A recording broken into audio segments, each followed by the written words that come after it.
Hello everyone, Chris here, and welcome back to another video, and today we are going to be talking about Sonic the Hedgehog 3, which, jeez, what a good movie. So, if you haven't seen this film, please go watch it, okay? If you're a Sonic fan, please go watch it. If you're a film critic, I don't know, you might not enjoy it. The thing is, I went to this film as a Sonic fan. I met this film on its own level, on its own terms, and I thoroughly enjoyed it. This is not going to be a deep dive review. This is more so just going to be me gushing over this film that I really, really enjoyed. And if you've seen anything on this channel, then chances are you know just how important Sonic the Hedgehog is to me, as well as how important this film franchise has been. I've thoroughly enjoyed every single entry, from the first Sonic to the second one, to even the Knuckles TV show, which absolutely has its issues, but I quite liked. No, right now, we're gonna sit back, relax, and gush. We're gonna talk about all of the awesome things that I really appreciated out of this movie. And there's not really a script here, it's more so just gonna be me yapping about it. So if you're cool with that, sit back, relax, minimal editing, the whole shebang.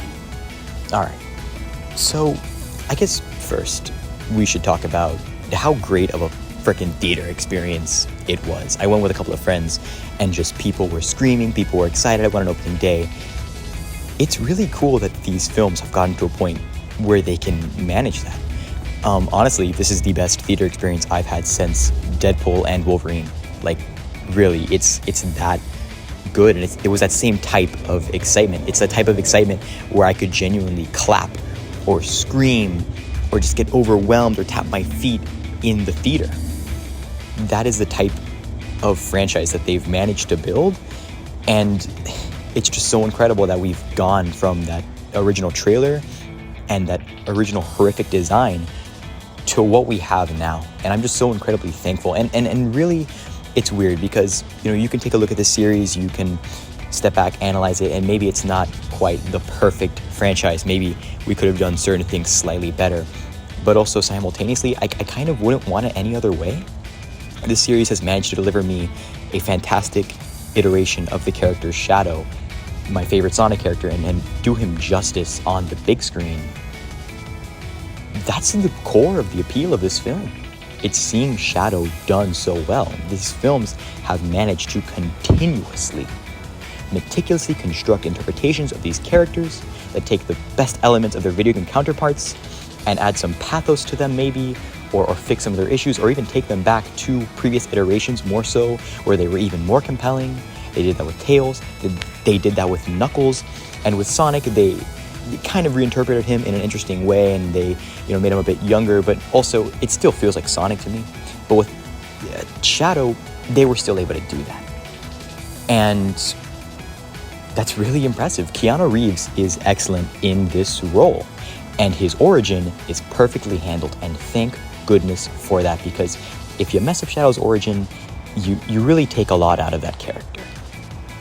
The fact that they were not only able to do his origin well, but also add to it in an interesting way in certain respects, and they changed it up as they do with all these films, but still managed to get to the core of it, because this is a fantastic Sonic Adventure 2 adaptation, right? Maybe certain specific details aren't the same, but the overall narrative is, and those core beats that you want, those core beats, if you ask any Sonic fan, they want in the story that is necessary to the story, that's still there. That's really impressive that they knew which parts of the story we want. And that shows that they have a fantastic grasp on these characters, on this world, and what makes Sonic Adventure 2 so special to people. And at the end of the day, that's really all it takes to do these video game adaptations successfully. It's about respecting the source material, mining from it, and developing something new and original. This movie is not a paint-by-numbers adaptation of Sonic Adventure 2 scene by scene, and honestly, I don't think that would have worked, frankly, right? Instead, it's something even better. It's all those great elements that you wanted to see, as well as a bunch of references as well, but put into a story that it's an adaptation, yeah, but it's bringing in new elements. It's a version of his story for this world. And, we're going to talk about that. So Shadow's great. And one thing that is really excellent in the film is his relationship with Maria Robotnik, who doesn't get shot in this movie, actually. She gets blown up, I guess. But their relationship is handled really well. And those couple of scenes, or that montage that shows, their kind of dynamic building, that was really, really good stuff. And that's the exact type of thing that you would want from a film like this, a film adaptation. Because Sonic Adventure 2 obviously is a video game, and you have the cutscenes and the like. But the focus is primarily on gameplay, and rightly so. There's certain video games that lean more so into the story element, and that's the primary focus. But in terms of like Sonic the Hedgehog, for example, the gameplay is always going to be king, and that is absolutely a good thing. But from the get-go, Sonic the Hedgehog has always had a big focus on story. From the very beginning, with the character's inception, he had a personality. That leads to, frankly, a vibrant, colorful history of storytelling within this franchise that these movies can obviously mine. I feel like that's why something like Sonic the Hedgehog 3 with Shadow, that's always going to be more interesting and compelling to people than something like Yoshi in Super Mario Brothers. Even though I love the Super Mario Brothers series and I love Yoshi as a character, in terms of storytelling potential, in terms of even just cool factor, of course Shadow's gonna beat out, right? Because there's a fantastic story there and there's a character there that is interesting. But anyways, back to the Maria Robotnik thing. They do interesting stuff with her character, and she doesn't have that much screen time, mind you, but they give her own agency in a way by developing this character and showing her relationship with Shadow, and that humanizes Shadow. Towards the end of the film, when Gerald says, "You're no Maria," I think that hits just a bit harder because we actually got to see Maria and her interactions with Shadow. We saw how much of a good person she truly was.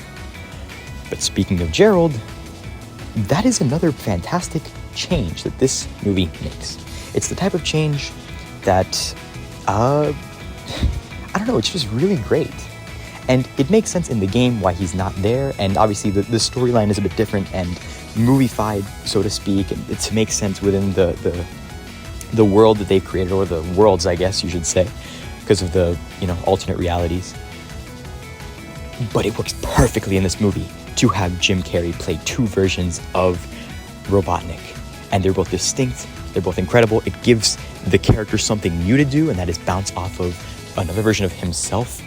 Essentially, it gives Robotnik really interesting character stuff, because we've always established within that first film that Robotnik was sort of abandoned by his parents. But now we're seeing, him finally develop a relationship with a member of his family. That makes something like the "You're no Maria" line at the end hit so much harder. And that makes that genuine connection that Robotnik forms with Gerald also hit harder as well. Gerald's also just really funny, like that out-of-pocket military line it was great. We're laughing, at him, obviously not with him. They used him for comedy potential really well, like grandfather, like grandson, both of them tweaking out on hedgehog quills the whole film. I loved that buddy cop dynamic. It was the type of thing that I was so glad that they thought of, and it's an example of the brilliance of what these guys can do in understanding the source material and understanding the types of things that you can do in filmic format when translating these characters. I guess let's also talk about the Easter eggs. There was a ton, and frankly, they made the film really, really enjoyable. These extra little things for the fans personally made me excited. They're just little bits of fan service, not quite those big bits of fan service, but nonetheless, really enjoyable things. Something like Sonic, saying his line from the beginning of SA2 about, I don't know, no free food or movies, I'm out. That was really cool. And interesting as well, because obviously he wasn't being arrested by Gunn here. The storyline of Gunn's formation is quite a bit different in the film franchise. They also had the Sonic Mania select screen, which was also really cool. They had Sonic dancing to his victory song, which I also really enjoyed. Just in general, and the BioLizard. yeah, so the Biolizard isn't in the third act of this movie. They don't fight the Biolizard, and honestly, they do a fantastic job, and we're going to talk about that because that third act is incredible. But the Biolizard being in the movie that Maria and Shadow watch was also great. That was also really cool to just look and say like, ooh, awesome. And these things don't necessarily make the film, and there's enough here. Once again, there's enough pathos here, and there's enough of a story here that's genuinely compelling for you to, even if, let's say, you don't know that much about Sonic the Hedgehog, or you don't catch those references, you're still going to enjoy that. But for someone like me who genuinely loves everything about this franchise, that kind of attention to detail is truly phenomenal. And it really makes these films extra enjoyable. And the first film and the second film had stuff like that, but I think this third one may have had the most. I'm not exactly sure, and frankly, this third one has made me want to go back and revisit the whole franchise again, but yeah. Oh, also, they had the Dr. Robotnik suit, finally. That was really cool, seeing them finally suit up, and seeing the white version of the suit that Gerald wore was also really cool. It was just a really cool movie, and things like that, we've come very, very far, even just from that first film, which was still really solid, but absolutely is more so just trying to hit a solid double, be a fun, entertaining family flick.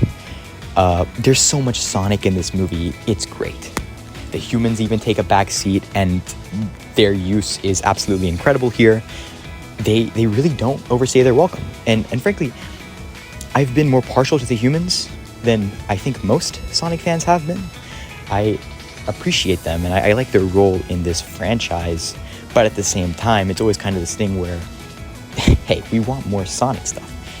And what these films have consistently shown me is, not only can they make that human stuff entertaining and more enjoyable than, let's say, in another, adaptation of a beloved cartoon property, but even on top of that, that stuff can also be pushed to the side a little bit. And this is the project with the least human stuff in it, which is kind of surprising because it follows the Knuckles show, which is the one with maybe the most, and the one where these films or the series falls victim to the idea of pushing to the sideline these cartoon characters for the humans the most. That's really nice, and going forward, that's the type of thing that I want to see. Tom and Maddie were used perfectly here. They were really enjoyable here, and they had their own little moments. I will say, it's kind of surprising that they didn't have them on the Space Colony arc talking to Shadow. I was kind of expecting them, or one of them, to take the role of Chris Thorndike, who took the role of Amy in Sonic X, because Amy's obviously not in this movie. But no, like, for real, I thought that they were going to go that route, and they didn't. And honestly, I really enjoyed what they did instead. In spite of that, these films are showing me that they can come up with something way better than I can, that they can come up with something infinitely more compelling and enjoyable than just regurgitating the stuff from the games. Even though we love the stuff from the games, it's fun to see them understand the core of what makes that stuff special, bring it to the forefront, but in a new way, in a new format. This film does that perfectly. On that note, the Space Colony arc, seeing Gerald and Robotnik fight, seeing Robotnik's realization that, basically Gerald wants to end the world.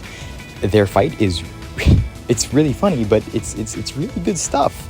It's, funny Jim Carrey comedy, but it's absolutely rooted in this franchise. Jim Carrey is like perfect. He was made for this role, and this is a great send-off for that character. On the subject of that third act, man, what a third act. I guess getting into some of the positives before we get into like the big positives. Agent Stone is fantastic. Agent Stone is phenomenal in this film, and I really enjoy their kind of friendship or their bromance, I guess, which keeps on building and developing. It's really funny stuff. I like it a lot. Agent Stone has consistently proven to be a lot of people's favorite human character. He's great here. He's really, really great. Sonic, his little feud with his friends, it's resolved relatively quickly. But in the theaters, seeing them argue about the using the Master Emerald, and seeing him basically say like, no, screw you guys, and seeing him essentially almost get into a fist fight with Knuckles was really compelling character stuff that kind of, it feels like it comes out of nowhere. Or not in a bad way, but I mean, like, I wasn't expecting them to go for that kind of unique character drama within this story where they already kind of had a lot of stuff to do, right? So Tom gets kind of punched by Shadow, which really, I don't know how Tom's not dead, but whatever. And Sonic tweaks out. That's really great stuff. That's the type of use of these characters that I really enjoy. It's character-based, it's character-focused, and it's giving Sonic this emotional core and center with, you know, his found family, with his father, that they perfectly utilize. And, you know, hey, maybe it's not The Sopranos, okay? It's not freaking this incredible cinematic masterclass. But for this type of movie where I was already in there and enjoying every bit of it, even if it's as lowbrow as a, you know, enjoyable reference to something that I love from my childhood, that type of thing, that type of character interaction goes a long way, and it develops these characters. And if this franchise is going to continue on, you know, if it's going to keep on keeping on, that's the type of thing that I want to see. I want to see these characters grow. I want to see these characters develop. They did that phenomenally here. It was a really interesting dynamic. It's the type of thing that could really only happen in this franchise, with the way that they've set up the lore of the Master Emerald. I was a happy camper, and I was genuinely expecting for a second there for him and Knuckles to fight, which could have been a cool fight scene, but hey, we got plenty of that in Sonic the Hedgehog 2. I'm not bummed at all they didn't fight or anything. We had more important stuff to get to. Speaking of, on that note, Knuckles, The Flames of Disaster. This film pays off the Knuckles TV show perfectly. The Knuckles TV show is pretty controversial among Sonic fans, and a lot of people were very mad at it. I watched it, I enjoyed it heavily, even in spite of its flaws, and even in spite of the fact that, frankly, it really should have been a completely different show with a completely different setup. But regardless, I enjoyed it. And this film pays off that show in basically the perfect way that it could. We see Knuckles using his Flames of Disaster ability. You know, it's not... that's it. And Wade. We see Wade for a couple seconds paying off their kind of dynamic, their relationship, which is really cool. That was like another fan servicey moment for me, weirdly enough, you know? In addition to seeing the Biolizard, in addition to seeing Eggman's suit, seeing Wade and seeing the Flames of Disaster from the Knuckles show was really cool.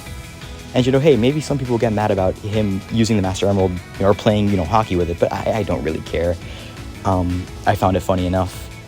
And they give a lot of respect to the IP in these films. It's not that big of a deal that a fictional object is being used to play hockey with by another fictional character. I was honestly just really happy to see Wade. Adam Pally is really funny. So, yeah, just another thing coming from someone who actually really enjoyed Knuckles. I'm glad that they paid off all that stuff. I really am. But, you know, sorry, no script here. We were moving off track, just gushing a little bit about the film. Going back primarily to that final act and, you know, that last bit of the movie, even going into the credits, that's where the majority of the claps are going to come in. That's where a majority of the applause is going to come in. And absolutely, I was no different. There was obviously that Gerald Robotnik fight. There was Sonic v. Shadow. Man, what a phenomenal fight. It was fantastically choreographed. I loved it. It gave me everything I wanted. Live and Learn is used like 3 times in this movie. They're like, the opening strings of the song are played by Maria, and that was cool, but it's used twice in the final act, obviously with like a cutaway to Gerald and Robotnik fighting, and both times it got me hyped. Both times it got me excited.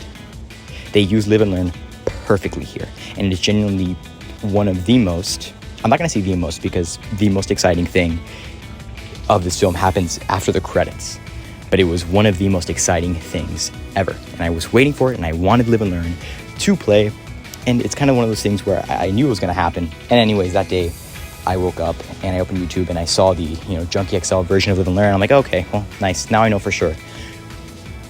Thank God the post-credit scene wasn't spoiled, but regardless, man, was it Man, was it just as perfect as it needed to be. Man, did they really just sit down, edit that scene perfectly. Perfectly. Sonic and Shadows talk on the moon. First of all, it's really funny that they just talk on the moon. And they don't need to breathe, I guess. Whatever, who cares? It's more entertaining that way. So, no, we don't have Amy or even Tom or Maddie, talking to Shadow and finally pushing him to change his ways. They do it with Sonic. And frankly, along with the Sonic getting angry with his friends thing, some of the most interesting character work done in the movie there. I really loved this. It was truly phenomenal, and it was a change absolutely from the game and, from other adaptations. But first of all, we've already seen plenty of adaptations of this game. But even just on top of that, it was really smart. Not that I need Sonic to, always have the final say or be the one to necessarily change his villains. And in the game itself, in the original story, it's incredible that it's Amy who does it. And in Sonic X, bringing in Chris Thorndyke, bringing in that human dimension, that was great too. And that added its own thing. And I thought that they were going to do the same thing yet again with Tom and Maddie. They're human beings, so to speak, although Chris Thorndyke is closer in age to Maria. But instead here, they have it be with Sonic. And they have him connect to Shadow with the loss of, a parent or the loss of someone close to you, how that affects you, how that changes you. They have a heart-to-heart. They learn to open their hearts. It was a really cool visual seeing these two anthropomorphic hedgehogs just sitting on, the moon and just looking up at the stars and having that heart-to-heart. It felt really real. It felt really genuine. It was the perfect moment between these two characters that they share. And their dap up and them both going super was absolutely legendary, because we've already seen Supersonic, obviously, and it was very cool seeing Supersonic, but seeing Super Shadow, Jesus Christ. Oh God, Super Shadow. So, if you've seen this film, Supersonic, Super Shadow, both ready to make things right. A bunch of robots get unleashed. They just unleash havoc on those robots, and they give us quite a lengthy, meaty bit of screen time of just these two super forms, the two cool super forms, just beating the ever-living hell out of these robots. It is the coolest thing ever. I told you, gushing. We're just gonna gush here. I love big light shows. I love when action sequences get to that kind of abstract level where it's just these big, ultra powerful characters punching, and it's just light, and that is essentially the super forms, right? So not only did I get to see my favorite hedgehog with the coolest super form and the awesome design interpreted, and it was just so cool, and then I got to see them fight in space. I don't feel like words can properly describe how giddy I felt. I don't feel like words can properly describe how cool, how expertly handled it was. They knew that someone like me would want to see this. They didn't skip over it. They didn't skim it. They allowed it the perfect amount of time to breathe. They gave me exactly what I wanted. I was super satisfied with this whole film, and obviously even towards the end more so. Everything was clicking, and we were getting to those really those dopamine moments, those moments where it's just those rushes of dopamine, seeing Supersonic and Super Shadow team up to fight a bunch of robots. And they're not fighting the Biolizard, obviously, but I don't need them to fight the Biolizard. Would it have been cool to see them fight the Biolizard? Sure, but that doesn't work for the story here. Here, there's two, there's parallel realities, so to speak. Things are a little bit different. I love the way that they interpreted it into, the real world. And I feel like, seeing them tear up a bunch of robots, it gets to the same thing. And this way, I get to see them destroy a bunch of, other enemies, so to speak. So seeing that team up was excellent. It was really, really cool. Please, for the love of God, go watch this movie. Seeing Live and Learn blast as Supersonic and Super Shadow beat the hell out of robots and team up has got to be the coolest thing ever. It really is. And they give it time. Don't worry. You're gonna enjoy this. But Sonic gets knocked, whatever. He has to be saved by his friends, and they have their little whatever. They work things out. But Shadow has to save the world, essentially. He has to sacrifice himself. He doesn't say, verbatim, Maria, this is my promise to you that I fulfilled, yada yada, whatever it is that he says in SA2. But that moment is still there, obviously. And it's that deliberate choice that he makes to sacrifice his life. And he takes off his inhibitor rings, which is like the coolest thing ever. I love Shadow the Hedgehog so much. What a fantastic character. I know we're just gushing here. We're just literally talking. But whatever, it's fine, okay? I love these movies a lot, and I'm sure that a more scripted deep dive probably, or exploration of maybe some thematic elements more so, will come later on in this channel's lifespan. Right now, I just want to talk about this movie and get something out there because, Deadpool Wolverine came out, and I really enjoyed that, but, I haven't gotten a video after that, and the moments passed, I guess, right? And I'm always going to have, my experience with the film, but releasing a video, more so at that moment to be able to fully capture that, that's cool too. So I want to do that here, okay? I want to just get my thoughts out immediately. But boom, Shadow is awesome. And he makes his final sacrifice, and it is great, and it is wonderful, and I love it, and it's fan freaking tastic. Another thing I want to talk about is this movie is very funny. In that third act, there's the scene where, Knuckles, Tails, Eggman basically stop, the big laser from annihilating Earth with Shadow's help or whatever. And they, take a chunk out of the moon. And they basically go like, ooh, ah. Which is just, it's such a great moment for so many reasons. Like, first of all, if you're handling these kind of high level weaponry, so to speak, that you really have no knowledge of course you're gonna make mistakes. They tried their best to save everything, but they don't quite make it, and they kind of shit the bed a little bit towards the end. And I just found that really funny, and it was just a very funny moment, and the reaction obviously being like, ooh, the type of thing when you make a minor mistake, and they just blew up the moon. Yeah, it was just great. And I know that I'm explaining a joke, but it's just, I love this movie. We're just talking. We're just yapping about it. So before we get to the post-credit scenes, what were some other things? Because, I really want to talk about that stuff. Jessica Jones was in this, and she was solid. I think when she first got cast, there may have been some fans thought maybe she was going to be like Rouge or something. But whatever, I quite enjoyed her. She was fine. And hey, if they had to pick anyone for a more nameless or thankless, I guess, gun agent role, I'm glad it was, at least an actress that, I've already seen in something, and she's actually a really good actress, so I am happy about that. They also accused Olive Garden gift card agent man really well. I don't even know his name. It's kind of weird because I've kind of seen all these films. They used him well. He kind of almost died, I guess. He had that really bad makeup.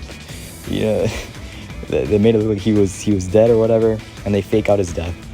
Whatever, he's fine here too. And we got to actually see a younger version of him, and I'm glad that they kind of incorporated him into the thing. I'm pretty sure that he's an original character to the films. 95% sure.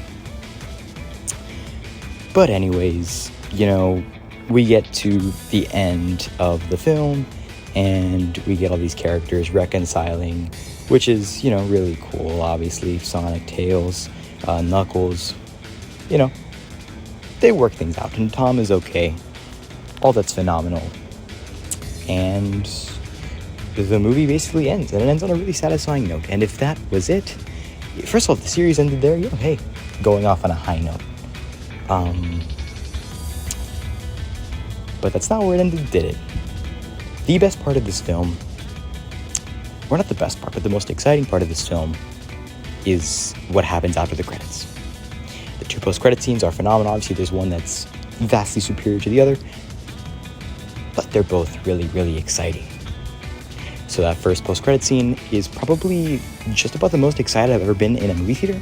I genuinely started screaming out loud, and everyone did. And like it was that type of environment. Now, granted, this was opening day, but still, everyone in the theater was just screaming, exclaiming, super loud, being like, "Oh my god!"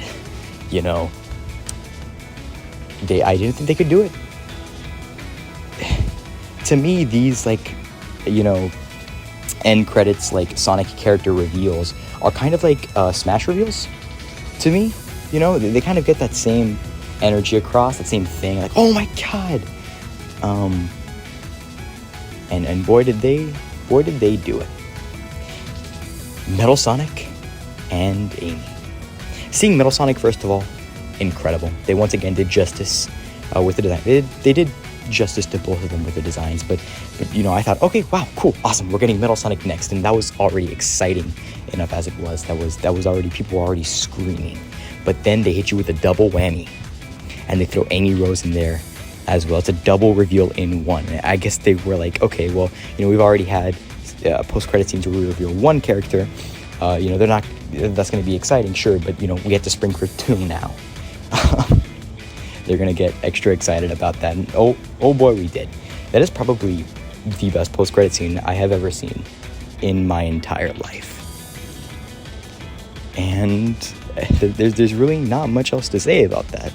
It's that excitement that you feel, and I wasn't even spoiled on it, and that made it even better. It's that excitement that you feel seeing these characters and these interpretations, especially because Amy was not in this film, and Amy's pretty important to SA2.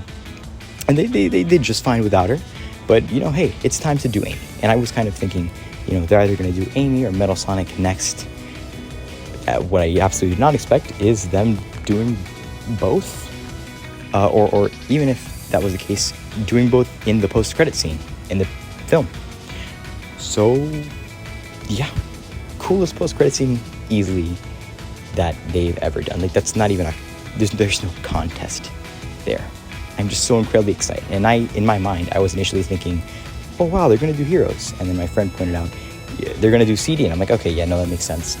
They could do Heroes with that setup, but they're, I don't want to say watered down, but yeah, kind of watered down version of Heroes, I guess. So they could still be incredibly enjoyable.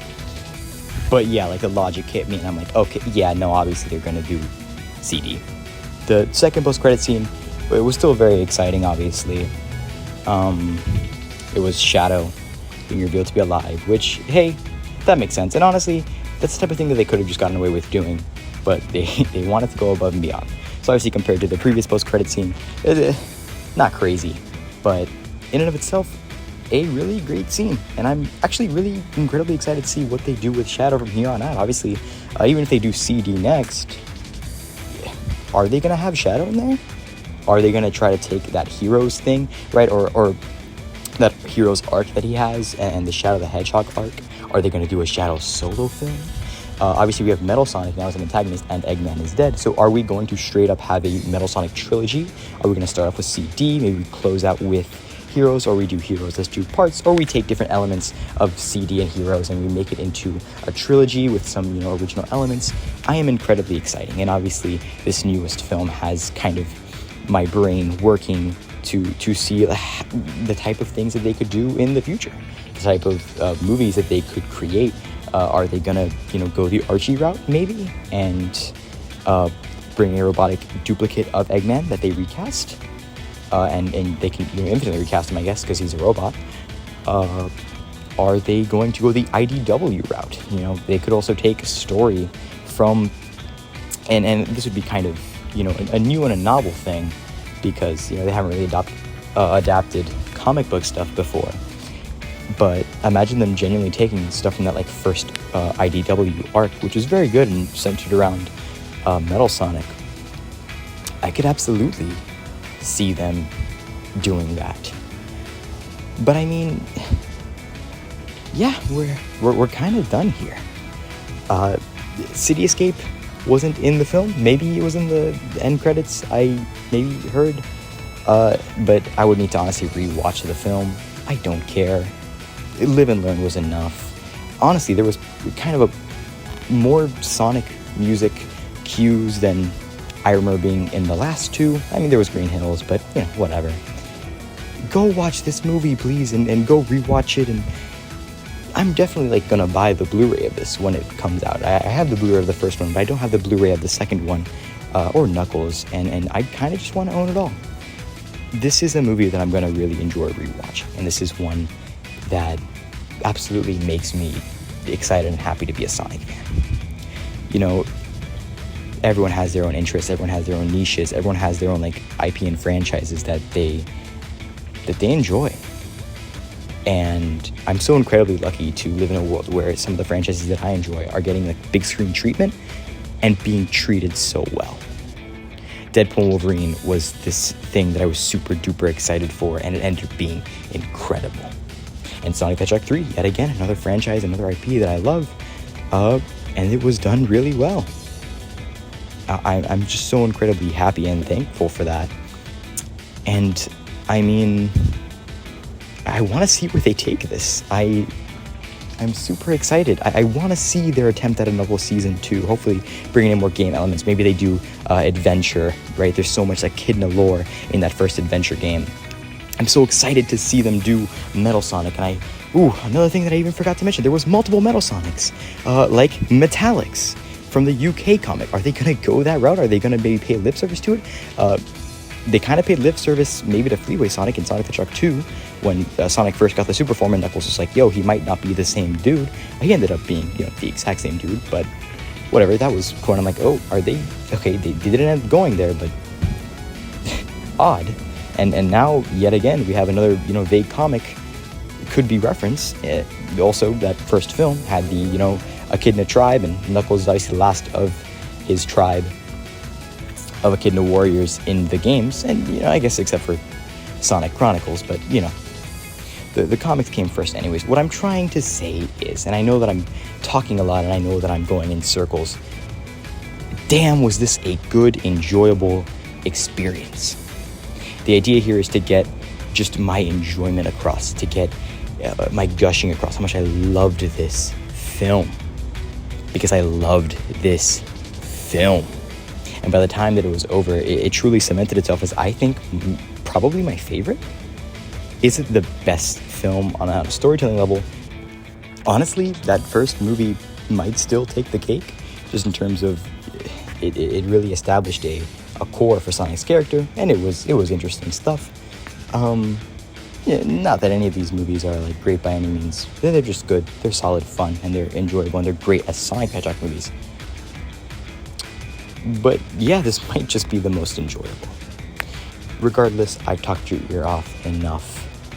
If for whatever reason you've heard all this, you haven't gone to see the movie, go see it.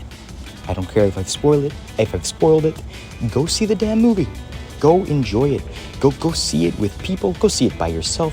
Who cares? Because if your theater is anything like mine, there's going to be passionate people in there who genuinely enjoy this franchise, who genuinely enjoy this series, and who are excited about it. This seems to be something that people are kind of getting together and just enjoying communally. So take part in that. Take part in the joy that can come from, fandom, I guess, and all the beauty that can come from just enjoying something that other people also love. I love Sonic the Hedgehog. This film thoroughly entertained me as a fan. I've been Chris the Yoshi Gamer. Thank you very much for listening, and see you later.